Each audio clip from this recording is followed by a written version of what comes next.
Hare Rama, Rama Hare Hare. Continue reading from Srimad Bhagavatam.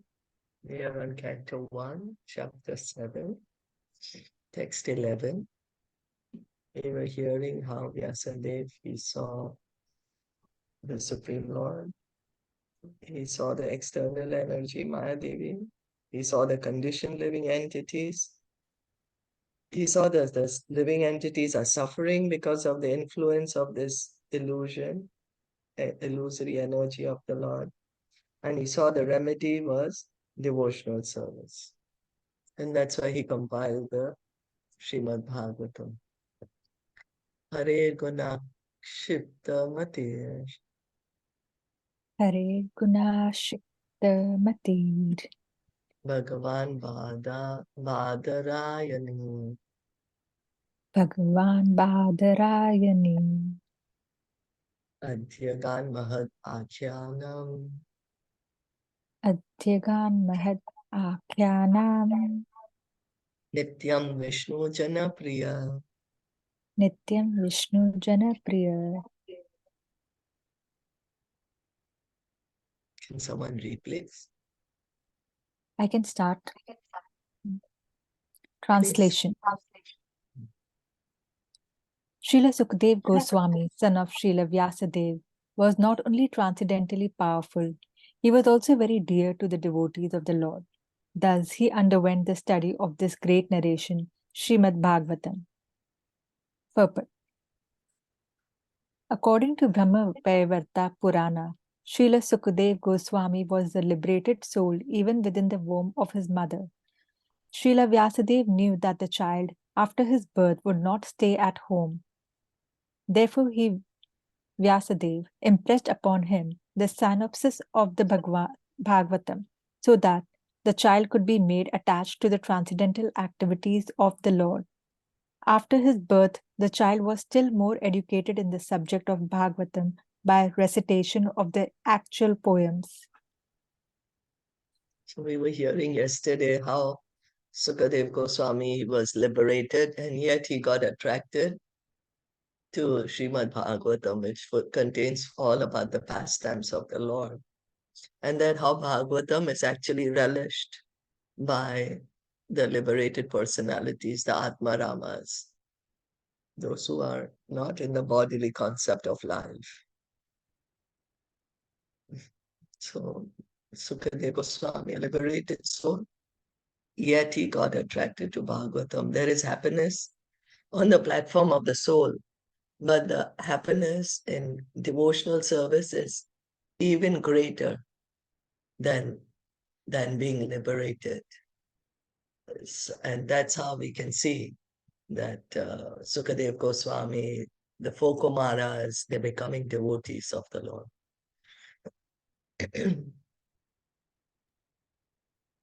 The idea is that generally the liberated souls are attached to the feature of impersonal Brahman with a monistic view of becoming one with the Supreme Whole. But by the association of pure devotees like Vyasadeva, even the liberated soul becomes attracted to the transcendental qualities of the Lord. By the mercy of Sri Narada, Srila Vyasadeva was able to narrate the great epic of Srimad Bhagavatam, and by the mercy of Vyasadeva, Srila Sukadeva Goswami was able to grasp the import. The transcendental qualities of the Lord are so attractive that Srila Sukadeva Goswami became detached from being completely absorbed in impersonal Brahman and positively took up the personal activity of the Lord. So it goes to show that by the association of the pure devotees, even the personalities who are liberated, they become devotees. They get so attached to hearing the pastimes of the Lord as Sukadeva Goswami became. He was a liberated soul and absorbed in the Brahman. He was absorbed in he had the knowledge of the Brahman, and Vyasadeva knew that. And Vyasadeva made sure that Sukadeva Goswami can hear the Bhagavatam, and Sukadeva Goswami became a pure devotee. Practically, he was thrown from the impersonal conception of the Absolute, thinking within himself that he had simply wasted so much time in devoting himself to the impersonal feature of the Supreme. Or, in other words, he realized more transcendental bliss with the personal feature than the impersonal. And from that time, not only did he himself become very dear to the Vishnu Janas or the devotees of the Lord, but also to the Vishnu Janas became very dear to him. The devotees of the Lord who do not wish to kill the individuality of the living entities and who desire to become personal servitors of the Lord do not very much like the impersonalists. And similarly, the impersonalists who desire to become one with the Supreme are unable to evaluate the devotees of the Lord. Thus, from time immemorial, these two transcendental pilgrims have sometimes become competitors. In other words, each of them likes to keep separate from the other because of the ultimate personal and impersonal realizations. Therefore, it appears that Srila Sukadev Goswami also had no liking for the devotees. But since he himself became a saturated devotee, he desired always the transcendental association of the Vishnu Janas, and the Vishnu Janas also liked his association, since he became a personal Bhagavata. Thus, both the son and the father were completely cognizant of transcendental knowledge in Brahman, and afterwards, both of them became absorbed in the personal features of the Supreme Lord. The question as to how Sukadev Goswami was attracted by the narration of the Bhagavatam is thus completely answered by this sloka. So because Shaunak Rishi asked that Sukadev Goswami, he was a liberated person, how come he got attracted to Bhagavatam? So here we are hearing that even those who are the liberated persons, there is pleasure on the liberated platform, on the Brahman platform. But when they hear the pastimes of the Lord, even they become devotees because there is greater pleasure in devotional service. The pleasure in devotional service is compared to like an ocean. We heard that yesterday, whereas the happiness on the Brahman platform is compared to the water contained in the hoof print of a cow. So since time immemorial, there are two groups of transcendentalists, those who are more attracted to the Brahman and those, the personal devotees of the Lord. Usually there's always kind of they stick to each other. They don't like to mix around with each other. And Sukadev Goswami, although he was a monist, he was absorbed in the knowledge of the Brahman.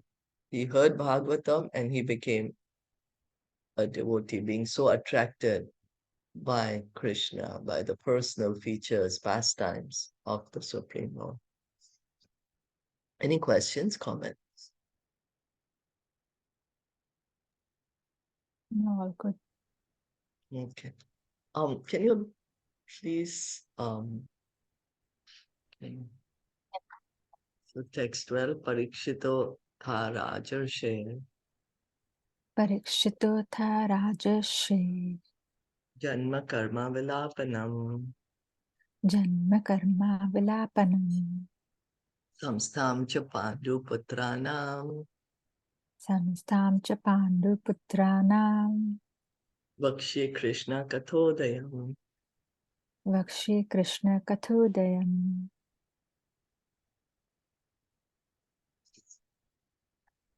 Translation. Suta Goswami thus addressed the rishis headed by Saunaka. Now I shall begin the transcendental narration of the Lord Sri Krishna and topics of the birth, activities, and deliverance of the king Parikshit, the sage amongst kings, as well as topics of the renunciation of the worldly order by the sons of Pandu. Purport. Lord Krishna is so kind to the fallen souls that he personally incarnates himself amongst the different kinds of living entities and takes part with them in daily activities. Any historical fact, old or new, which has a connection with the activities of the Lord, is to be understood as a transcendental narration of the Lord. Without Krishna, all the supplementary literatures like the Puranas and Mahabharata are simply stories or historical facts. But with Krishna, they become transcendental. And when we hear of them, we at once become transcendentally related with the Lord.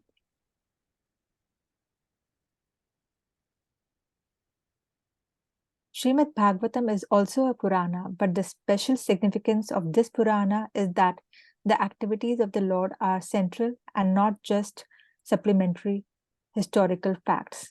Srimad Bhagavatam is thus recommended by Lord Sri Chaitanya Mahaprabhu as the spotless Purana. There is a class of less intelligent devotees of the Bhagavad Purana who desire to relish at once the activities of the Lord narrated in the 10th canto without first understanding the primary cantos. They are under the false impression that the other cantos are not concerned with Krishna, and thus, more foolishly than intelligently, they take to the reading of the 10th canto. These readers are specifically told herein that the other cantos of Bhagavatam are as important as the 10th canto. No one should try to go into the matters of 10th canto without having thoroughly understood the purport of the other 9 cantos. Krishna and his pure devotees like Pandavas are on the same plane. Krishna is not without his devotees of all the rasas, and the pure devotees like Pandavas are not without Krishna. The devotees and the Lord are interlinked, and they cannot be separated. Therefore, talks about them are all Krishna Katha or topics of the Lord.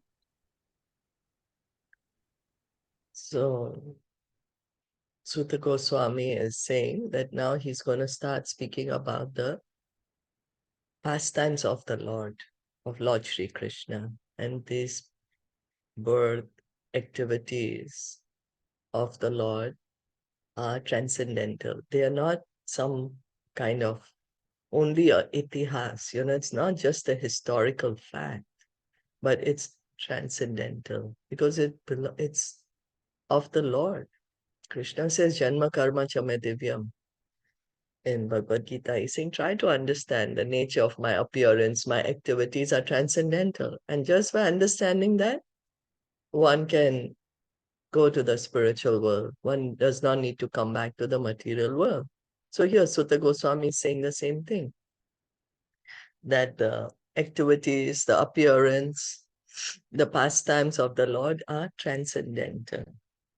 And Bhagavatam, we are hearing these transcendental pastimes of the Lord as that is what Bhagavatam is about. Because in other Puranas, there may be references of Lord Krishna or his incarnations, but they are more stated as some kind of a history rather than giving the central importance that they actually command.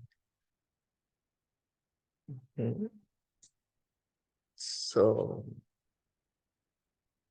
like Mahabharata also is transcendental. Why? Because Krishna is there. Otherwise, someone thinks that, oh, it's just like a recorded history of greater India, of times of yore. But because Krishna is there, it's a transcendental literature. But then, of course, there are so many uh, other kinds of historical facts in Mahabharata too, which are not pertaining to Krishna. But in Bhagavatam, it's all about Krishna, his incarnations, his devotees, his pastimes. And so that's why Srimad Bhagavatam, Lord Chaitanya said, is the Amala Puran, spotless Puran. It's completely transcendental. And then Prabhupada, of course, is pointing out that Bhagavatam should be heard from the first canto. The 10th canto deals with Lord Krishna's personal appearance in Vrindavan and his pastimes. But the way to study Bhagavatam is we should study it from the first canto, because even the first canto is dealing with the pastimes of the Lord, then going on first, second, third. So all the cantos are important. because one may just try to speak on the 10th canto without understanding the position of Lord Krishna. So the first three cantos, especially dealing with the creation, how the Lord is creating this material world, it gives us an understanding of how great He is.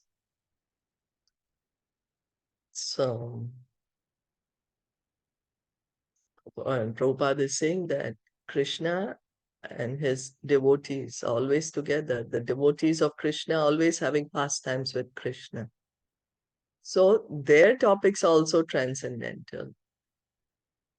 Talks about them are all Krishna Katha or topics of the Lord, because always Krishna is there in their past, in their activities. Going on.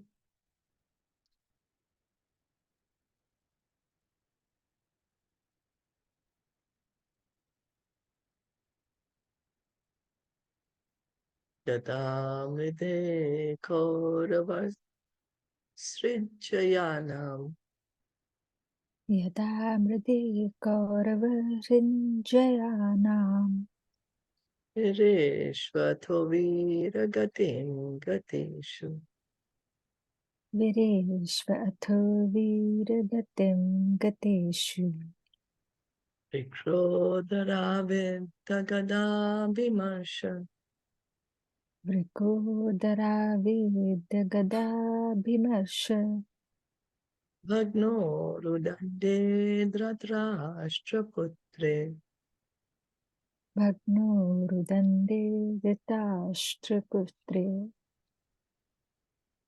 भर्तु प्रियं द्रोणिरिति स्म पश्यन् भ्रातु प्रियं द्रोणी इति स्म पश्यन् कृष्णासुतनं स्वपतां शिरांसि कृष्णसूतनं स्वपतां शिरांसि उपाहरद्विप्रियमेव तस्य उपाहरद्विप्रियम् एव तस्य जुगुप्सितं कर्म विगर्हयन्ति जुगुप्सितं कर्म विगर्हयन्ति.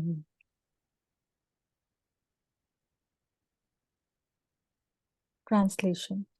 When the respective warriors of both camps, namely the Kauravas and the Pandavas, were killed on the battlefield of Kurukshetra, and the dead warriors obtained their deserved destinations, and when the son of Dhritarashtra fell down lamenting, his spine broken, being beaten by the club of Bhimasena, the son of Dronacharya, Ashwathama beheaded the 5 sleeping sons of Draupadi and delivered the heads as a prize to his master, foolishly thinking that he would be pleased. Duryodhan, however, disapproved of the heinous act, and he was not pleased in the least. Transcendental topics of the activities of the Lord Sri Krishna in the Srimad Bhagavatam begin from the end of the battle at the Kurukshetra, where the Lord himself spoke about himself in the Bhagavad Gita. Therefore, both the Bhagavad Gita and Srimad Bhagavatam are transcendental topics of Lord Krishna. The Gita is Krishna Katha or topics of Krishna because it is spoken by the Lord. And the Bhagavatam is also Krishna Katha because it is spoken about the Lord. Lord Sri Chaitanya Mahaprabhu wanted everyone to be informed of both Krishna Kathas by his order. Lord Krishna Chaitanya is Krishna himself in the garb of devotee Krishna, and therefore the versions of both Lord Krishna and Sri Krishna Chaitanya Mahaprabhu are identical. Lord Chaitanya desired that all who are born in India seriously understand such Krishna Kathas, and then after full realization, preach the transcendental message to everyone in all parts of the world. That will bring about the desired peace and prosperity of the stricken world. So Sutta Goswami, he's beginning now the narration. of Bhagavatam that the Kauravas, Pandavas, the war is finished. Duryodhana has been injured because Bhim, they were having the fighting by the mace, and then his spine is broken by Bhim, and so he's lying there injured. What does Ashwatthama do? He kills the 5 young boys of Draupadi. They're just young children. And he cut off their heads and showed it to Duryodhan, thinking that Duryodhan is going to be happy. But no, Duryodhan was very upset at him. That how could you do that? These were young boys. They were going to be like, the future of our dynasty. And what have you done? So Ashwatthama thought Duryodhan is going to be happy with this. But in fact, Duryodhan was very upset with him. So in the purport, Prabhupada is saying that Lord Krishna, he himself spoke the Bhagavad Gita in this battle of Kurukshetra, just before the battle began. And Bhagavatam, the narrations are beginning just after the battle is finished. Bhagavad Gita, Krishna is speaking about himself. And Bhagavatam is about also the pastimes of the Lord. So they both are Krishna Katha. They both are transcendental. Lord Caitanya Mahaprabhu, who is Krishna himself, he said that we should hear both Bhagavatam, Bhagavad Gita, understand it, and especially those who are born in India, those who are Indians, they have this special duty or instruction by Lord Chaitanya that we understand Bhagavatam, Bhagavad Gita, and we speak to others about them so that everyone can become peaceful. There's so much unrest in the world, so everyone can become peaceful, prosperous.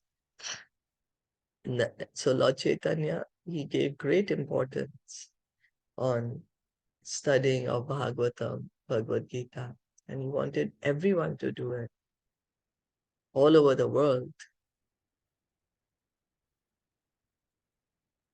So he gave the special instructions to people, those who are especially born in India. He said, you study it and then you spread it all over the world.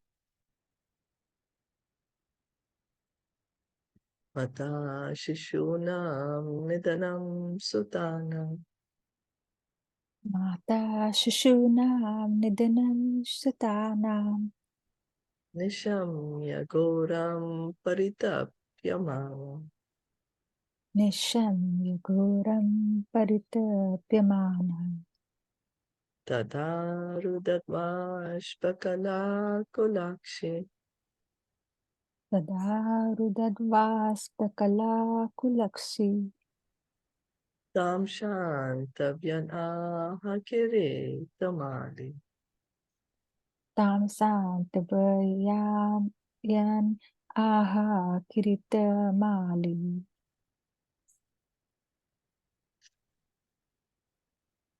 Translation. Draupadi, the mother of the 5 children of Pandavas, after hearing of the massacre of her sons, began to cry in distress with eyes full of tears. Trying to pacify her in her great loss, Arjuna spoke to her thus.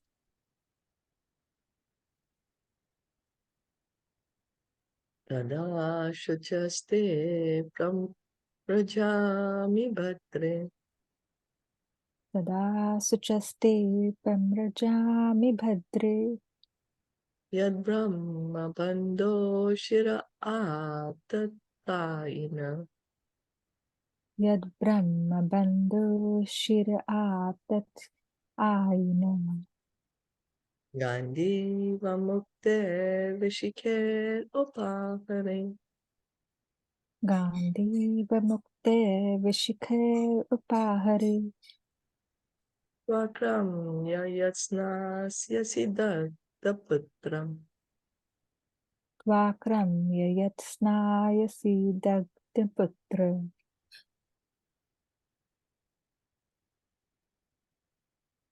Translation. O gentle lady, when I present you with the head of that Brahmana after beheading him with arrows from my Gandiva bow. I shall then wipe the tears from your eyes and pacify you. Then, after burning your sons' bodies, you can take your bath, standing on his head. Purport. An enemy who sets fire to the house, administers poison, attacks all of a sudden with deadly weapons, plunders wealth or usurps agricultural fields, or entices one's wife is called an aggressor.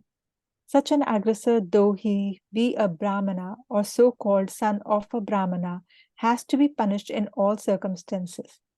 When Arjuna promised to behead the aggressor named Ashwathama, he knew well that Ashwathama was the son of Brahmana, but because the so called Brahmana acted like a butcher, he was taken as such. There was no question of sin in killing such a Brahmana's son who proved to be villain. So, of course, Draupadi was too much aggrieved, too much afflicted, and Arjuna is trying to pacify her. He says, I'm going to kill Ashwathama, bring his head to you, and then you can bathe. So there are 6 types of aggressors. Here, Prabhupada is pointing out. What are the 6 types of aggressors? One who administers poisons and attacks with deadly weapons, or plunders Yeah. someone's wealth, usurps agricultural fields, or entices one's wife. Yeah, and one who sets fire to one's house. So Yeah. we see actually the Kauravas, Duryodhana had done all of these to the Pandavas. He set fire to the house, he sent them in the house of lack, fire, poison, he gave Bhim the poison cake, attacked them with weapons, took away their kingdom, took away their land, took away their wealth, and also tried to, insult Draupadi. So they were aggressors. Now here Ashwatthama is also being called an aggressor because he's not behaving like a Brahmana. He's Prabhupada is using the word acted like a butcher because he's killed all these young boys. So Arjuna is saying such things because there's no sin in killing such a person. Iti priyam valgu vichitra jalpe Iti priyam valgu chitra jalpe sasantavita vachyutamitra sutta. sach santva ayutva ayutta mitra sutta Anatravadam shita ukradhanva anva adravadam sita ugradhanva kapi dvajaguru putram rathena. kapi dvajaguru putram rathena.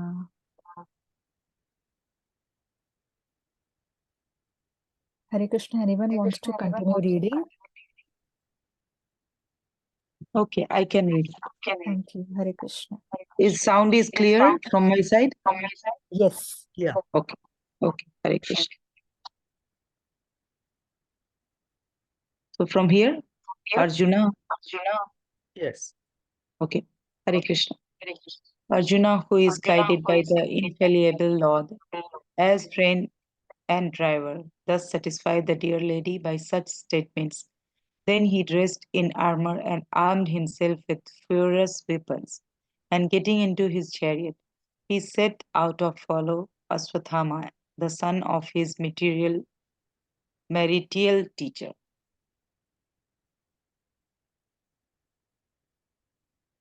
So Arjuna, he's always guided by Lord Krishna. Infallible Lord as friend and driver. So Krishna is also his chariot driver, also his friend.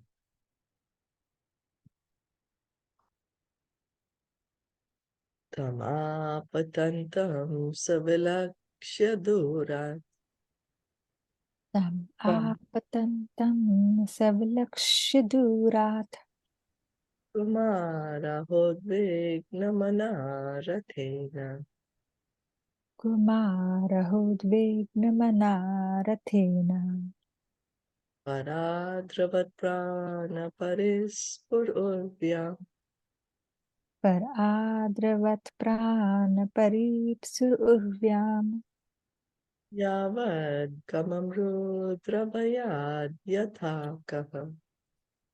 yavad gamam rudra bhayad yathaka.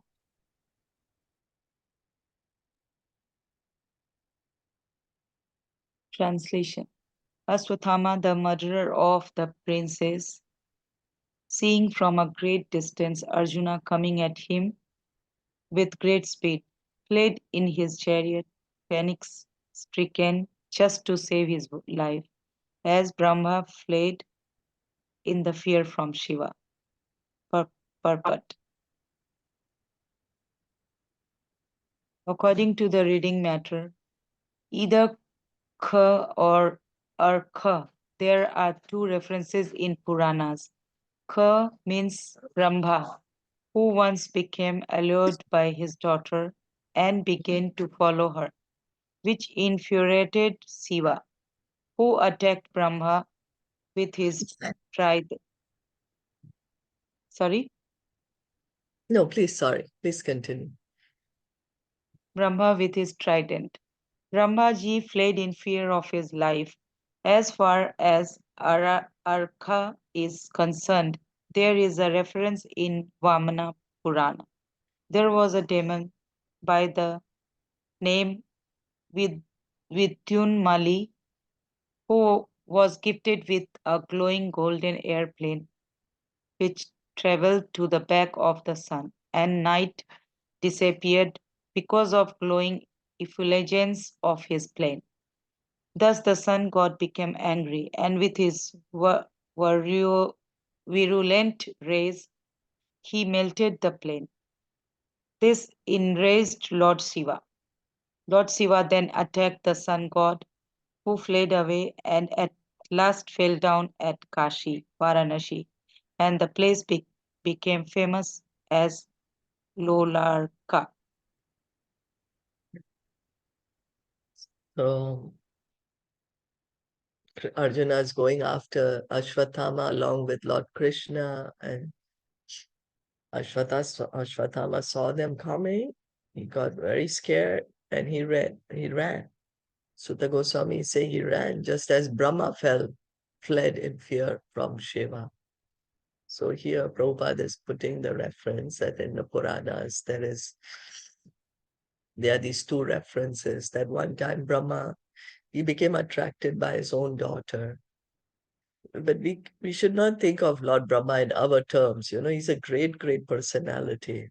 He's not he's not overcome by lust like we get overcome. But these are he's a very great personality. So anyway, one time by the will of the Lord, such a thing happened. And then Lord Shiva got upset and he attacked Brahma, and Brahma fled in fear of his life. And then there's another reference in Vaman Purana that there was a demon. It's so interesting. We have been hearing the movement of the sun, and yesterday we were hearing so much about the sun god. So anyway, with Mali, he was gifted a golden airplane, I think was given to him by Lord Shiva, probably. So this Vidyonmali is going to the part where there is supposed to be night. But because this chariot is so bright, it's become day over there also. And this made the sun god upset, and he melted the airplane, and Lord Shiva got upset and he attacked the sun god. And of course, Lord Shiva won. The sun god ran away. At last fell down at Kashi, Varanasi. And so this place is called Lolarka. And this is some references from the Puranas.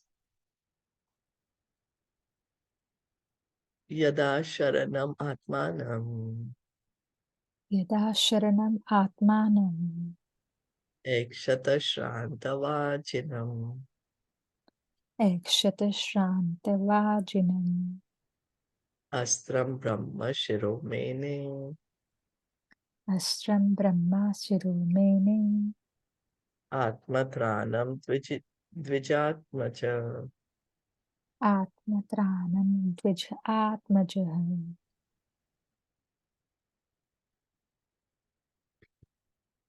Translation. When the son of the Brahmana Aswathama saw that his horses were tired, and he considered that there was no alternative for protection outside of his using the ultimate weapon, the Brahmastra nuclear weapon. Purport. In the ultimate issue only, when there is no alternative, the nuclear weapon called Brahmastra is applied. The word Dvijatma is significant here because Aswathama, although the son of Dronacharya, was not exactly a qualified Brahmana. The most intelligent man is called Brahmana, and it is not a hereditary title. Aswathama was also formally called the Brahma Bandhu or the friend of Brahmana. Being a friend of a Brahmana does not mean that one is Brahmana by qualification. A friend or son of Brahmana, when fully qualified, can be called a Brahmana and not otherwise. Since Aswathama's decision is immature, he is purposely called herein the son of Brahmana. Ashwatthama, he was running. He saw Arjuna and Krishna coming after him. He was running. Then he realized his horses are tired, so he can't run further much more. So he wanted to save himself. What does he do? He used the Brahmastra. So it's a very, very powerful weapon, ultimate weapon. Sutta Goswami is calling. It's a nuclear weapon, very powerful. Ashwatthama is being called a friend of a Brahmana because his activities are not at all Brahmanical. Prabhupada is pointing out that one may be born in the family of a Brahmana but does not qualify himself in his qualities as a Brahmana, then he cannot be called a Brahmana. He's called a Brahmana Bandhu or friend of a Brahmana. Just like one may be born in the family of lawyers, but if he's not studied law, he's not qualified himself as a lawyer, he can't be called a lawyer. He can be called friend of a lawyer or son of a lawyer, a brother of a lawyer, but he can't be called a lawyer if he himself didn't study law and pass the exam and became a qualified lawyer himself. So same as is for a Brahmana and Ashwatthama, because he's not acting like a Brahmana, he's being called Brahmana Bandhu. Atho pasprashya salilam Rupasprashya Salilam sandades tat samahita Sandade Tat Samahitam ajanan api samharam Ajanan Epi Samharam prana krichra upastite. Prana Krishna Upastite.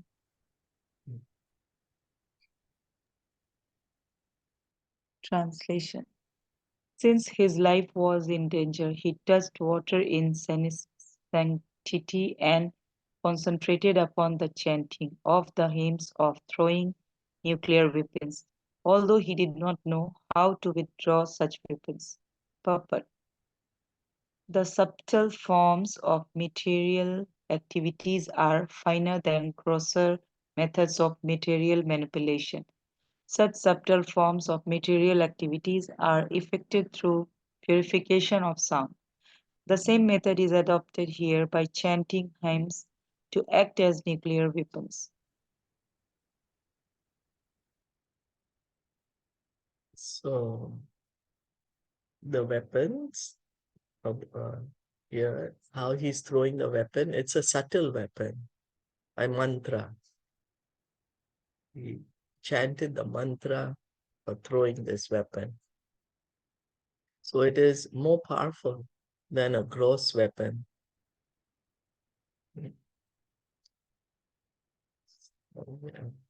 It's not that before they didn't have all this know-how of different types of weapons. In fact, there were more weapons. Nowadays, more we have is fire weapons, but before they had all these wind weapons, water weapons, and weapons that were chanted by mantras. Tata pradushkritam teja Tata pradukshritam teja prachandam sarvato disham prachandam sarvato disham padam abhiprekshya pranapadam abhiprekshya Vishnum Jishnuruvachaha. Vishnum Jishnu Vachaha.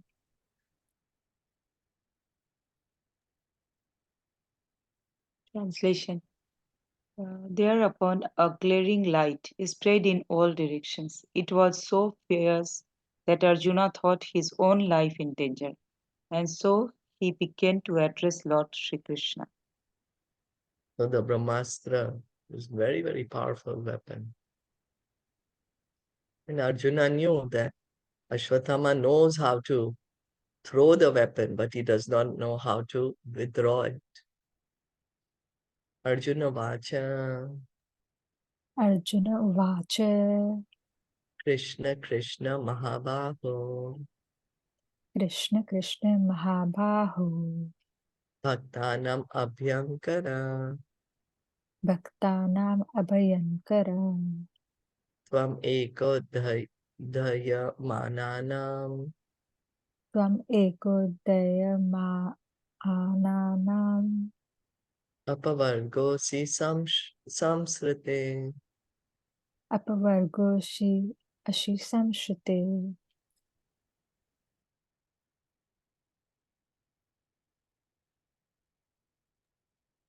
Arjuna said, O my Lord Sri Krishna, you are the Almighty Personality of Godhead. There is no limit to your different energies. Therefore, only you are competent to instill fearlessness in the hearts of your devotees. Everyone in the flames of material miseries can find the path of liberation in you only. Purport. Arjuna was aware of the transcendental qualities of Lord Sri Krishna, as he had already experienced them during the Kurukshetra war, in which both of them were present. Therefore, Arjuna's version of Lord Krishna is authoritative. Krishna is almighty and is especially the cause of fearlessness for the devotees. A devotee of Lord is always fearless because of the protection given by the Lord. Material existence is something like blazing fire in the forest, which can be extinguished by the mercy of the Lord Sri Krishna. The spiritual master is the mercy representative of the Lord. Therefore, a person burning in the flames of material existence may receive the rains of mercy of the Lord through the transparent medium of self realized spiritual master. The spiritual master, by his words, can penetrate into the heart of the suffering person and inject knowledge transcendental, which alone can extinguish the fire of material existence. So Arjuna is coming to Krishna. They were together, and Arjuna is afraid now of the Brahmastra. He's a devotee of the Lord. And so he is saying, you are almighty, Mahabaho. You can protect me from this danger. You are so strong. You can protect me from your danger. There's no limit to your energies. Arjuna understands Krishna's position as God, that he's omnipotent.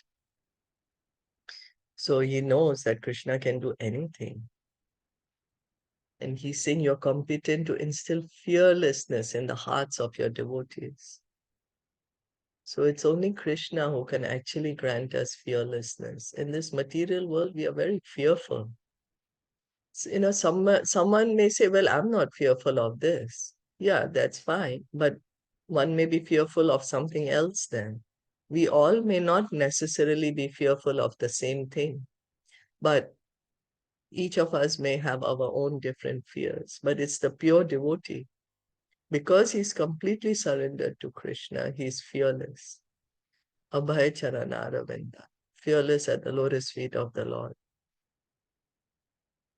So that's also Srila Prabhupada's name. And Arjuna is saying that here this material world is compared to a forest fire. In forest fire, the miseries just come. We don't know what happens, but they just come. And it's only by Lord Krishna that we can actually get a relief of these miseries. Liberation. No, the giver of liberation is actually only Lord Krishna.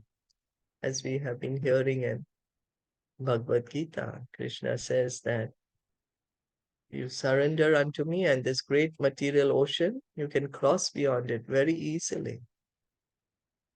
That is liberation. One who surrenders to Krishna can very easily get liberated.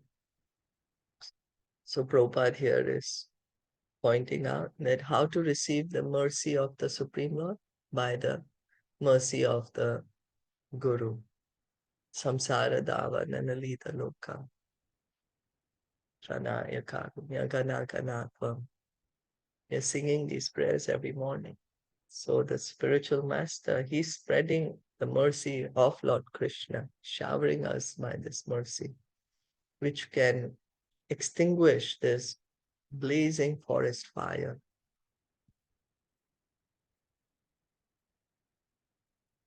So the spiritual master, by his words, if we can hear, and that's why when the Guru Vandana prayer says that my only desire is to have my heart purified by the words emanating from his lotus mouth. To hear from the spiritual master, because he's giving us transcendental knowledge, and that can take away our suffering.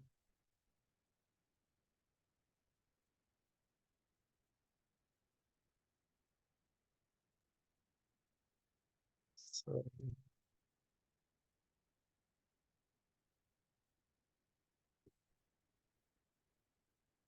Tvam Adya Purusha Sakshat Tvam Adya Purusha Sakshad Ishvara Prakrite Para Ishvara Prakrite Para Mayam Vyudasya Chikchaktya Mayam Yuddhasya Chichaktya Kaivalya Sthita Atmani.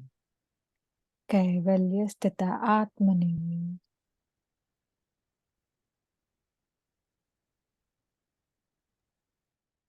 Translation. You are the original personality of Godhead, who expands himself all over the creations and is transcendental to the material energy, who have cast away the effects of the material energy by dint of your spiritual potency.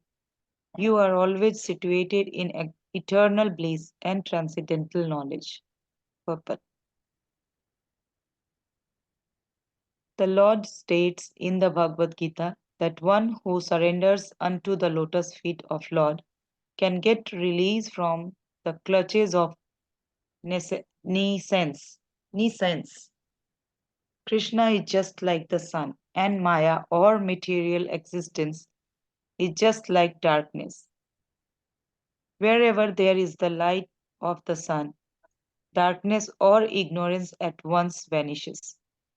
The best means to get out of the world of ignorance is suggested here. The Lord is addressed herein as the original personality of Godhead. From him, all other personalities of Godhead expand. The all pervasive Lord Vishnu is Lord Krishna's plenary portion or expansion. The Lord expends himself in innumerable forms of Godhead and living beings along with his different energies. But Sri Krishna is the original primeval Lord from whom everything emanates. The all-pervasive feature of the Lord experienced within the manifested world is also a partial representation of the Lord. Paramatma, therefore, is included within him. He is the absolute personality of Godhead. He has nothing to do with the actions and reactions of the material manifestation because he is far above the material creation. Darkness is a perverse above the material creation.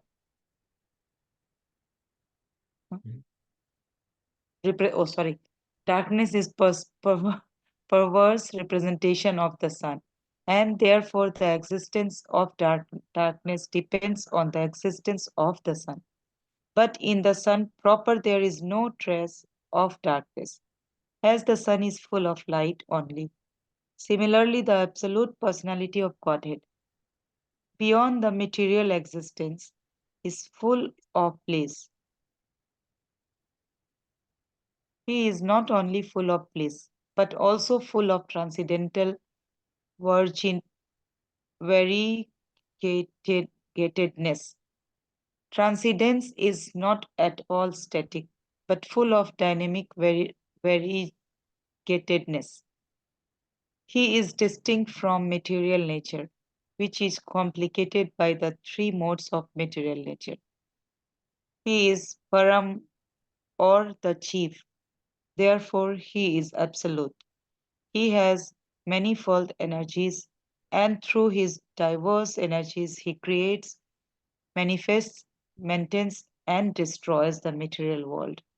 In his own abode, however, everything is eternal and absolute. The world is not conducted by the energies or powerful agents by themselves, but by the potent, all-powerful with all energies. We can see here the Brahmastra is thrown by Ashwatthama. Arjuna is very afraid. He's turning to Krishna for help. But he's not immediately telling Krishna, Krishna, I'm afraid, save me. He's first glorifying Krishna. So we are hearing now that how the devotees, they approach Krishna, how they pray to Krishna. He's first glorifying Krishna's position. Saying, Krishna, you are the original personality of Godhead. Everything is coming from you. You are omnipotent. We say God is omnipotent. So he's saying you have created the material world. You're maintaining it. You are expanded as Paramatma everywhere. You are beyond the material energy. Krishna is not under the control of material energy. Just as Vyasadeva saw that Krishna is standing there and the material energy is standing beside him, fully under his control. Krishna also is saying that Devi Esha Gunamai, that this divine energy belongs to me. Mayadhyakshena Prakriti. She's working under my supervision. So Krishna is never under the control of material nature, material modes. No, he is the master. So in Krishna, he is always Satchit Ananda, never comes under transcendental, never comes under material modes of nature. We can see how Arjuna is very afraid, but first he's glorifying Krishna's position. Teaching us that how even when we are approaching Krishna, we can first glorify Krishna. So Prabhupada is pointing out in the purport that as soon as the sun comes up, the darkness is gone. That's the quality of the sun. There is darkness. Why? Because the sun is not there. But as soon as the sun comes up, the darkness has gone, there's light. Similarly, Krishna, he's transcendental, he's Satchit Ananda. So as soon as Krishna is there, there will be bliss, there will be knowledge, there will be eternality. That's just how it is, because Krishna is Satchit Ananda. So all pervasive, that's the Paramatma expansion of the Lord. He has all these different energies, material energy, the spiritual energy, the marginal energy. So everything is coming from Krishna. Ishvara Parama Krishna, Lord Brahma says in Brahma Samhita. Everything is coming from Krishna. Krishna has all these different energies by which he is working through his energies. He's maintaining, creating, destroying everything by his energies. So we'll stop here for today. Any comments? Question? Yeah, you just highlighted that everyone glorifies first before they pray. We keep saying every time, Jai, Jai, Jai. Yes. He's the great. So Yeah. yeah. Yeah. All glories to the Supreme Lord. Yes, thank you. Hare Krishna. Hare Krishna. Shri Prabhupada ki jai, Srimad Bhagavatam ki jai, Gaur Bhakta Vrinda ki jai.